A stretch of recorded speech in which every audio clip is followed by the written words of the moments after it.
हर इंसान में बहुत क्षमता होती है, वो जो चाहे कर सकता है, लेकिन वो इस क्षमता का इस्तेमाल नहीं करता क्योंकि इंसान हमेशा मेहनत करने से बचता रहता है। वो हमेशा उसी रास्तों को चुनता है जो आसान होते हैं। आज की कहानी भी उन्हीं लोगों के लिए है जो मेहनत करने से डरते हैं और जीवन चलाने के लिए आसान रास्तों का चुनाव करते हैं, लेकिन जब वे मेहनत करते हैं तो कैसे उनकी किस्मत बदल जाती है। एक समय की बात है, एक गुरु और शिष्य जा रहे थे। उन दोनों को रास्ते में बहुत प्यास लगी, लेकिन उन्हें कहीं पानी नहीं मिल रहा था। बहुत भटकने के बाद उन्हें एक झोपड़ी दिखी। वह दोनों झोपड़ी के तरफ बढ़े। एक गरीब किसान झोपड़ी से बाहर आया। उसके साथ उसकी पत्नी और 3 बच्चे भी थे। सभी की हालत खराब थी। उनके कपड़े फटे हुए थे। गुरु ने कहा, हमें प्यास लगी है, क्या हम दोनों को पीने के लिए जल मिलेगा? गरीब किसान ने आदर के साथ उन्हें पानी दिया और दोनों की प्यास बुझ गई। गुरु ने देखा, इस किसान के पास तो इतनी जमीन है, लेकिन ये बिल्कुल बंजर है। यह क्यों इस जमीन पर मेहनत नहीं करता? रात बहुत हो चुकी थी, इसलिए किसान ने दोनों को रात में अपनी झोपड़ी में विश्राम करने को कहा। किसान की हालत देखकर गुरु बोले, तुम्हारे पास इतनी जमीन है, फिर तुम इसमें खेती क्यों नहीं करते? किसान बोला, गुरुजी मेरे पास एक भैंस है, उसी का दूध बेचकर हम अपना गुजारा चला लेते हैं, तो फिर बेवजह खेत पर काम करने की क्या जरूरत है? गुरु बोले, तुम अपनी पत्नी और बच्चों की तरफ देखो, सबका चेहरा कितना तेजहीन हो गया है, इनके पास पहनने के लिए फटे कपड़े हैं। तुम खुद कितने दुर्बल हो गए हो। क्या तुम्हारा दायित्व नहीं बनता कि तुम अपने परिवार के लिए मेहनत करो? किसान बोला। उसने बड़ी लापरवाही से उत्तर दिया, गुरुजी, ईश्वर हमें भोजन तो दे ही देता है, फिर इतनी मेहनत करने की क्या जरूरत? यह कहकर वो ठहाके मारकर हंसने लगा। गुरु और शिष्य सोने चले गए।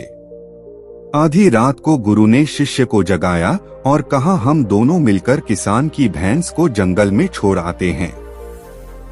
शिष्य बोला, गुरुजी, ये आप क्या कह रहे हैं? इस गरीब किसान ने हमें पानी पिलाया, रात में सोने की व्यवस्था करी, वैसे ही इसकी हालत इतनी खराब है। इसके परिवार के बारे में सोचिए, आप ऐसा मत करिए। गुरु ने कहा, मैं तुम्हारा गुरु हूँ, मुझ पर यकीन करो और मेरा साथ दो। शिष्य होने के नाते उसने गुरु की बात मान ली। दोनों ने मिलकर किसान की भैंस को जंगल में छोड़ा। सुबह सूरज की पहली किरण निकलते ही किसी को बिना बताए दोनों वहां से चले गए। इस घटना को 10 साल बीत गए। 10 साल के बाद वह गुरु अब इस दुनिया में नहीं रहे। वह शिष्य अब खुद गुरु बन चुका था, पर उनके मन में एक ग्लानि थी। 10 साल पहले किसी गरीब किसान को वह संकट में डालने का भागीदार था, इसलिए वह किसान की हालत देखने झोपड़ी की तरफ गए, पर वह झोपड़ी वहां नहीं थी, बल्कि एक सुंदर सा घर था और लहराते हुए खेत थे। यह देखकर वह सोचने लगा, शायद अब वह यहाँ से जा चुका है।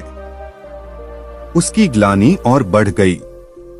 कहीं भूख और गरीबी से उस किसान और उसके परिवार की मृत्यु तो नहीं हो गई। शिष्य वापस आने ही लगता है, अचानक उसकी नजर किसान पर पड़ी। किसान ने जैसे ही उसे देखा, वह दौड़कर उनके पास आया और कहा, अरे आप, मैंने आपको पहचान लिया। 10 साल पहले आप हमारी झोपड़ी में आए थे, लेकिन बिना बताए ही आप जाने कहां चले गए? शिष्य ने पूछा, यह खेत तुम्हारे हैं? किसान ने कहा, हाँ, यह खेत मेरे हैं। अब आपको क्या बताऊं, जिस दिन आप गए थे उसी दिन से न जाने हमारी भैंस कहाँ चली गई थी। बहुत ढूंढा पर नहीं मिली, हमारे पास खाने को कुछ नहीं था। इसलिए मजबूरन मैंने अपना पूरा ध्यान खेती पर लगा दिया और दिन रात मेहनत करके अपना व्यापार भी शुरू किया। भगवान की कृपा से अब मैं बहुत खुश हूँ। अपने परिवार का अच्छे से पालन पोषण कर रहा हूँ।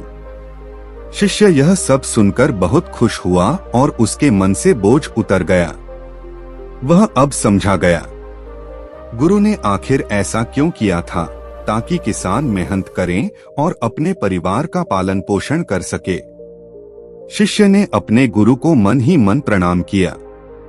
इस कहानी से यह शिक्षा मिलती है कि कभी कभी आसान रास्ते दुख का कारण होते हैं। अगर अपने दुखों को दूर करना है तो पहले आसान रास्तों से हटकर मेहनत का रास्ता चुनना होगा, जैसा कि उसे गरीब किसान ने किया और अपनी जिंदगी को खूबसूरत बना दिया। उम्मीद करते हैं आपको हमारी प्रेरणादायक कहानी आसान रास्ते दुख का कारण पसंद आई होगी। ऐसे ही इंस्पिरेशनल कहानियों के लिए चैनल को सब्सक्राइब कीजिए।